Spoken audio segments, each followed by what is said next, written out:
Hallo zusammen und guten Morgen aus Kotau. Ja, wie ihr vielleicht hinter mir seht, ist heute ein bisschen grau hier auf der Insel. Das ist aber gar nicht so schlimm. Wir müssen heute nämlich ein bisschen arbeiten.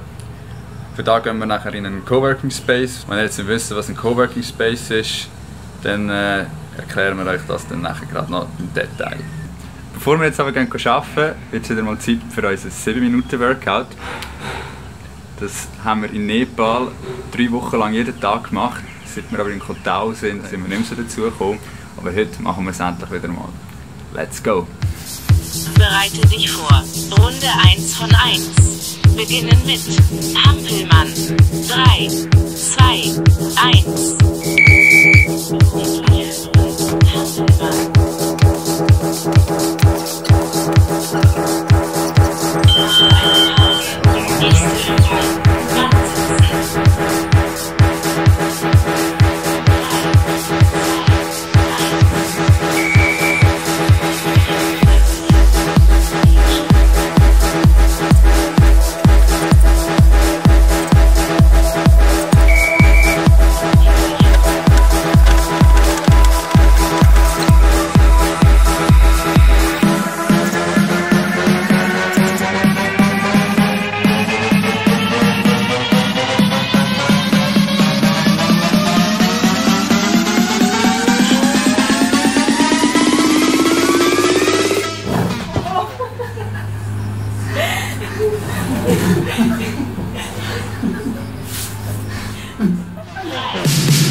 Ich glaube, man sieht, es ist recht streng.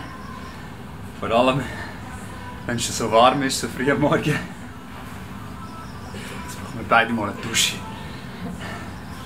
Wir gehen jetzt mal den Coworking Space anschauen. Der wird von unserer Vermieterin geführt, vom Airbnb. Ja, das ist ziemlich heiß. Wir hoffen, dass es dann dort angenehm ist.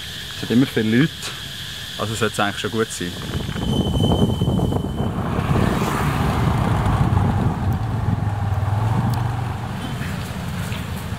Hier im Hintergrund von mir ist es der Tau Hub.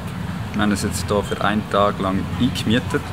Ja, und für die jetzt nicht wissen, was so ein Coworking Space überhaupt ist, ist eigentlich ganz einfach. Es ist einfach eine Art Büro für Leute, die im Meer jetzt von überall her arbeiten können. Wir nennen die sonst auch digitale Nomaden, falls ihr den Begriff schon mal gehört habt. Wenn nicht, dann verlinke ich hier oben eine YouTube-Playlist, die ich mal gemacht habe, die ein bisschen erklärt, was digitale Nomaden eigentlich sind. Was das für ein Lifestyle ist. Ich war nämlich vor einem Jahr schon mal in Barcelona, in Spanien, an einem Ort mit digitalen Nomaden und habe ein Porträt über einen ähnlichen Coworking Space wie hier gemacht. Ja, wenn euch das interessiert, checkt das mal aus, es ist mega interessant. Für alle, die Lust haben, irgendwie zu reisen, aber sich nicht genau wissen, ja, wie das finanzieren und wie irgendwie möglichst lang unterwegs sein, ohne nur vom Ersparten zu leben, ist das sicher etwas, was wir auschecken sollten. So, jetzt aber genug von dem. Ich werde euch jetzt noch kurz zeigen, wie das hier aussieht. Mel ist schon fleissig am Arbeiten dort hinten. Und ich fange jetzt dann auch noch an. So, das wäre jetzt eigentlich der ganze Coworking Space. Es hat im Moment eigentlich noch fast niemand da. Ihr seht überall Ventilatoren, dass es schön kühl ist. Und für alle, die es zu heiß finden, draußen auf der Terrasse, gibt es natürlich auch einen klimatisierten Raum. Das ist jetzt auch schön am Arbeiten. Dann hier haben wir gratis Kaffee und Wasser. Das ist auch ganz wichtig. He? Dann, da bin ich jetzt gar noch nie da hinten, aber da gibt es noch einen kleinen Garten. Ihr seht, es hat eigentlich alles, was man braucht, um fleissig zu arbeiten. Darum fange ich jetzt auch mal an, damit ich die Sachen, die ich machen muss, auch heute alle fertig machen kann.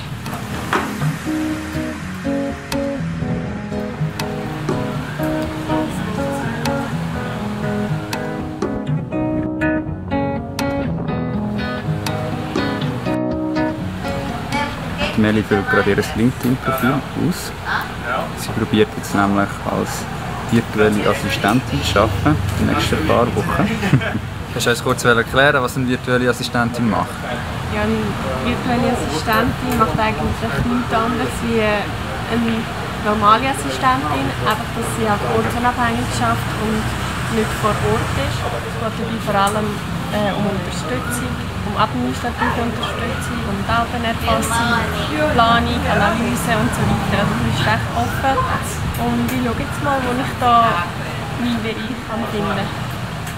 Jetzt gibt es heute auch zum Mittag. Für 70 Baht können wir hier mit allen anderen, die hier arbeiten, etwas essen. Wir legen jetzt gerade noch eine Konzeptionsphase ein, also wo wir uns Gedanken machen, wie es weitergeht. Vor allem, was wir euch Spannendes bieten, wo wir schon dass ihr uns zuschaut, wie wir ein bisschen das Leben geniessen. Sondern, dass wir auch Sachen finden, die uns wirklich interessiert. Aber das machen wir uns jetzt ein bisschen Gedanken und dann schauen wir, und ihr werdet es dann merken, in den nächsten Videos, wie es mit uns weitergeht. You lift my heart up when the rest of me is down.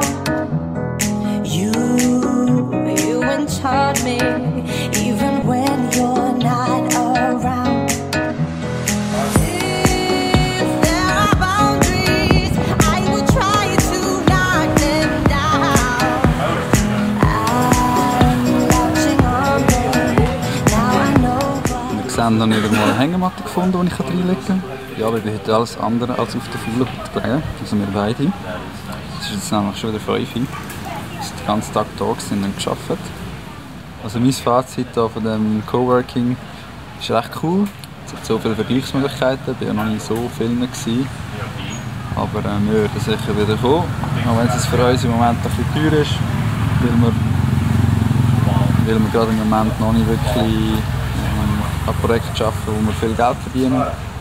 Ja, jetzt gehen wir noch kurz heim, holen die Drohne, gehen dann an den Strand und machen wir mal einen Versuch zum fliegen. Gestern habe ich es ein bisschen versaut, haben wir die SD-Karte vergessen.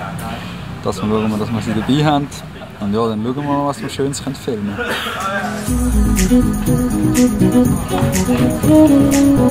Navy ist auch gerade noch da. Heute meint die Sonne nicht so gut mit uns. Es ist das erste Mal, seit wir in Kotal sind, grau. Natürlich heute, wo wir Drohnen fliegen. Jetzt müsst ihr euch halt einfach den Sonnenuntergang von gestern, den Drohnenschatz von heute vorstellen.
vorher gesehen haben.